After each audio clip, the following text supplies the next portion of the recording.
નારદજી કહે કે મેં તો રાધાજીના સ્વરૂપને વધારે જાણી શકતો નથી. મને ખાલી એ દિવસ યાદ છે કે જ્યારે રાવલ ગામની અંદર વૃષભાનજીને ત્યાં એક નાનકડી કન્યા પ્રગટી હતી. અને કન્યા જ્યારે પ્રગટી અષ્ટમીના દિવસે પણ એવી તકલીફ થઈ ગઈ કે કન્યા પોતાના નેત્ર ખોલતી નથી, અને એનું નામ રાધા. મોટા મોટા વૈદોને બતાવ્યા, મોટા મોટા યોગીઓને બોલાવ્યા, કેટલાય ઉપાય કર્યા, પણ એ કન્યા પોતાના નેત્ર ખોલતી નથી. અને નારદજી કે હું પણ ત્યાં ફરતો ફરતો ગયો અને જ્યાં આ રાધાના દર્શન કર્યા, વૃષભાનજી મને કહેવા લાગ્યા કે કોઈ ઉપાય કરો કે કન્યા નેત્ર ખોલે. અને કન્યાને જોતા જ મારા મુખમાંથી અવાજ નીકળ્યો, અરે આ તો રાધા છે. વૃષભાનજી ચિંતા ન કરો, આમને કોઈ રોગ નથી, આમને કોઈ તકલીફ નથી. ફરક એટલો જ છે કે જેને જોવા માટે આનો જન્મ થયો છે એ હજી પ્રગટ્યા નથી. અને જે દિવસે પ્રભુ પ્રગટશે એ દિવસે આમના નેત્ર ખુલશે. અને કહેવાય કે જ્યાં 2 વર્ષ પછી ભગવાનનું પ્રાગટ્ય થયું અને એ વધાઈ જ્યારે ગવાઈ ગઈ, રાવલ સુધી પહોંચી. રાવલ કે કહે ગો બાજ વજ ધૂનીઓ, કાન દે દે સુનો બાજે ગોકુલ બંદલરા. રાવલના ગોપોએ સાંભળ્યું કે પ્રભુ પ્રગટ્યા છે, અને પ્રભુની વધાઈ જ્યારે રાવલ સુધી પહોંચી અને એ વધાઈના શબ્દો જ્યારે રાધાજીના કાનમાં ગયા કે જેને જોવા માટે હું પ્રગટી છું, આજે એનું પ્રાગટ્ય થયું. અને ત્યારે રાધાજી પોતાના નેત્ર ખોલ્યા. આ રાધાજી કેવા છે? આ રાધાજી કોણ છે? નારદજી કહે આ રાધાજી કોણ છે એ તો તમને ખાલી એક જ વ્યક્તિ બતાવી શકે, એના સિવાય બીજું કોઈ બતાવી ન શકે. બોલે કોણ બતાવી શકે? તો કે પ્રભુને નાના મણથી મોટા થતા કોઈ જોયા હોય તો રોહિણીજીએ જોયા છે. અને રોહિણીજી પ્રભુની એક એક લીલાના સાક્ષી રહ્યા છે. હે પટરાણીઓ, તમે રોહિણીજી મૈયા પાસે જાઓ અને એમને વિનંતી કરો કે કૃપા કરી આપ અમને બતાવો કે આ રાધા કોણ છે. તો રોહિણીજી જ એનો ઉત્તર આપી શકશે. બધી પટરાણીઓ મળીને ગઈ રોહિણીજી પાસે અને કે મૈયા, આજે અમારા મનમાં એક પ્રશ્ન છે, કૃપા કરીને બતાવો, આપ અમારી સાથે ચાલો. રોહિણીજીનો હાથ પકડીને બધી પટરાણીઓ લઈ ગઈ. એક ભવનની અંદર રોહિણીજીને મધ્યમાં બેસાડ્યા. બધી પટરાણીઓ ઘેરી લીધી. કૃપા કરીને એક જ પ્રશ્ન આજે અમારી બધી રાણીઓના મનમાં છે, મૈયા અમને બતાવો આ રાધા કોણ છે. અમે પણ પેલા સાંભળ્યું હતું કે કોઈ કન્યા એવી હતી જેની સાથે ઠાકોરજી નાનપણમાં ખેલતા, જેની સાથે ઠાકોરજીની મિત્રતા હતી, પણ આટલો ખ્યાલ નહોતો કે આ પ્રૌઢ અવસ્થામાં આવીને પણ જેનું નામ લઈને ભગવાનની આંખોમાં અશ્રુ આવી જાય છે, જેનું નામ લઈ લઈને ભગવાન એક બાળક રડે એવી રીતે રડે છે, એ રાધા કોણ છે? કૃપા કરી આપ મને બતાવો. અને જ્યાં રોહિણીજી કહેવા લાગ્યા કે એ તો મારો બાળક રૂપ છે અને એના પ્રેમના પ્રસંગો હું મારા મુખથી કેવી રીતે કહું? જો એના પ્રેમની વાતો હું મારા મુખથી કરતી હોઈશ અને એ વખતે જો ભગવાન ત્યાં આવી ગયા, મને બહુ સંકોચ થશે. પટરાણીઓ કહે ચિંતા ન કરો મૈયા, પ્રભુ અહીંયા આવી નહીં શકે, અને દ્વાર પર અમે સુભદ્રાજીને ઉભા રાખીશું કે જે પ્રભુને ભીતર નહીં આવવા દે. અને જ્યાં બહાર સુભદ્રાજી પહેરો ભરવા ઉભા રહ્યા, અંદરથી બારણું બંધ કરવામાં આવ્યું. રોહિણીજી મધ્યમાં વિરાજમાન થયા, ચારો ઓર બધી રાણીઓ વિરાજમાન છે અને કહે છે કૃપા કરીને આપ બતાવો કે રાધા કોણ છે. રોહિણીજી કહે મને પૂછો છો એના કરતા દ્વારિકાધીશને જ પૂછી લો. પટરાણીઓ કહે પ્રભુ અમે ઘણી વાર પ્રયત્ન કર્યો, ઘણી વાર પ્રભુને પૂછ્યું કે રાધા કોણ છે, કૃપા કરી રાધા વિશે આપ કહો. પણ અમારા પ્રભુની તો એવી દશા છે કે મુખમાં રાધા નામ આવે છે અને આંખમાંથી અશ્રુની ધારા વહેવા લાગે છે, કંઠ અવૃદ્ધ થઈ જાય છે અને મૂર્છિત થઈને પ્રભુ ઢળી પડે છે. રાધા પ્રભુ ઉચ્ચાર કરી લે એના પછી બીજું કંઈ ભગવાન બોલી શકતા નથી. એવી દશા ભગવાનની થઈ જાય છે. માટે મૈયા આપને કહીએ છીએ, આપ કૃપા કરી બતાવો કે આ રાધા કોણ છે. રોહિણીજી કહે રાધા તત્વ એવું છે કે જેટલા જેટલા આચાર્યોએ જોયા, જેટલા જેટલા ભક્તોએ જોયા, કોઈના માટે રાધા એ પ્રભુની પ્રિયા છે, પ્રેમિકા છે.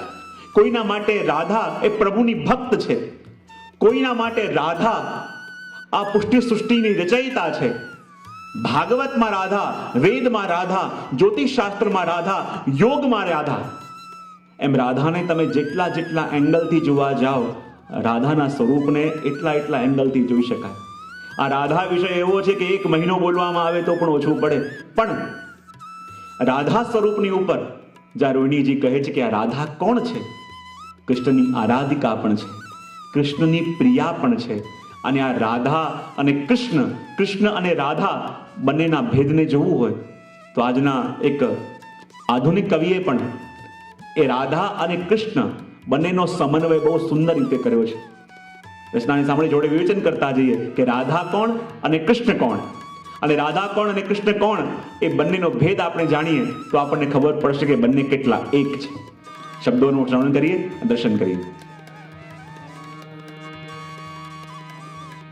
માઇક ચાલુ કરવા દો.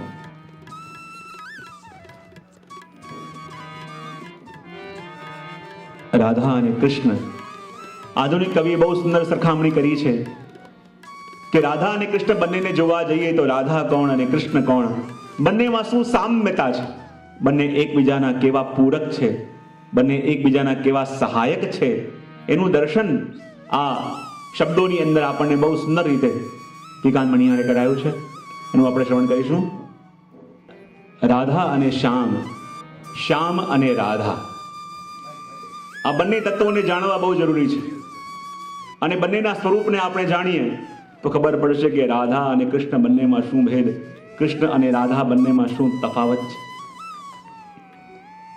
પોઈની તે રાધા રે, આ સરોવર જલતે કાનજી રે, પોઈની તે રાધા રે, આ ઝુકેલો નભ જે દેખાય કોણ, બોલે કૃષ્ણ, અને એમાં રહેલી ચાંદની એટલે કોણ, બોલે રાધા. સુંદર એક સરોવર દેખાય એ કોણ, કૃષ્ણ, અને સરોવરની શોભા એવી સરોવરમાં ખીલેલી પોઈની એટલે રાધા.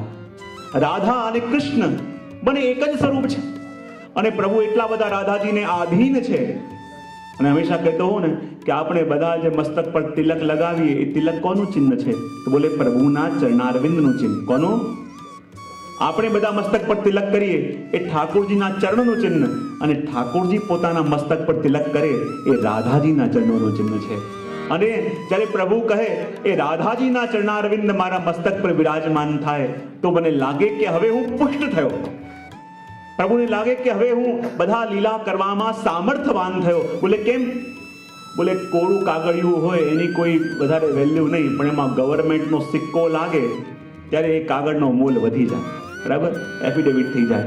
એવી રીતે પ્રભુ કહે હું તો એમને એમ છું, પણ જ્યારે રાધાજીના ચરણ મારા મસ્તક પર આવે ત્યારે માનો ગવર્મેન્ટની મોહર આની ઉપર લાગી અને હું બધી લીલા કરવા માટે તૈયાર થઈ જાઉં, બધી લીલા કરવા માટે સમર્થવાન થઈ જાઉં. અને એટલા માટે તો ભગવાન જ્યારે વેણું વગાડે, યુગલ ગીતમાં વર્ણન આવે છે ને કે ભગવાને વેણું વગાડતા વગાડતા વામ બાહુ કૃત વામ કપોલ, વેણું વગાડતા વગાડતા પોતાના વામ કપોલને વામ ખભા ઉપર ઝુકાવીને વેણું વગાડે. સખી કે પ્રભુ જ્યારે વામ કપોલને વામ ખભા ઉપર ઝુકાવીને વેણું વગાડે ત્યારે કેમ વેણું વગાડે? ત્યારે સખી કે જુઓ, જ્યારે પ્રભુ વેણું વગાડતા વગાડતા દૃષ્ટિ સીધી રાખે એનો મતલબ એમ કે આખી દુનિયાને મોહિત કરવાના છે. વેણું વગાડતા વગાડતા દક્ષિણ કપોલને દક્ષિણ ખભા પર ઝુકાવે, યાની આખા દુનિયાના પુરુષોને મોહિત કરવાના છે.